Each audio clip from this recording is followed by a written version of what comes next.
Grabe, ang ganda talaga ni Devin Aoki and I need her makeup on my face right now. Halata naman yata that this makeup is very much centered around the eyes. So, gagamitin ko tong Can Make na eyeliner. We're just gonna tight line around our eyes. Dahan-dahan lang. Baka masundot nyo naman yung mata nyo. Now, the under part. Trust the process because this looks bad. Try na lang natin on the other side. Kumuha na kayong maliit-liit na brush na katulad nito. Pat-pat-pat lang. Huwag na put it just on top of it. Parang ganan. Tapos, ginamit ko tong malaking palette na to. Nasaan ba yun? For this brown.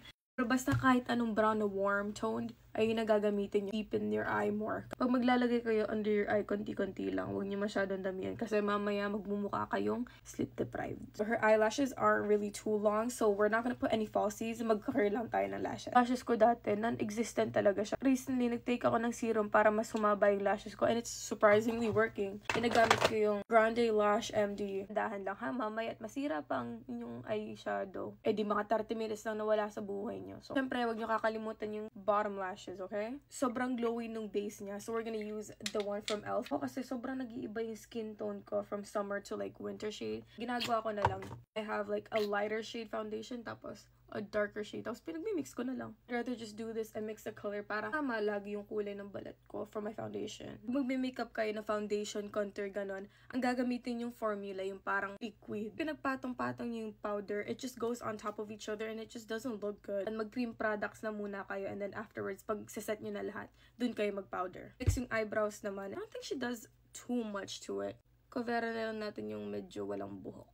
Tingin ko ito yung perfect shade para dun sa cheeks niya. Itong sakto siya dun sa kulay nung kay Devin Aoki. Malapit na naman, di ba? Yung mga areas na katulad ng under eye, like this area, konti-konti lang. Yung makeup look kasi ni Devin Aoki, sobrang glowy. As you can see right here, glowy pa rin siya. Gusto niyo pang mas glowy yung makeup look nyo, gumamit kayo ng liquid highlighter. Hindi nyo na kailangan ng brush. Gamitin nyo na lang yung kamay nyo para i-blend. Oh my god, munti ko na makalimutan.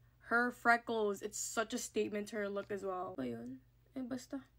Like, look. Aray ko, ano ba? Like, look. Diba magkamukha kami? If you lower your brightness and squint, magkamukha kami. Oh, diba? Promise. It's not that bad. Ito na nga. This is the finished product. Bye-bye.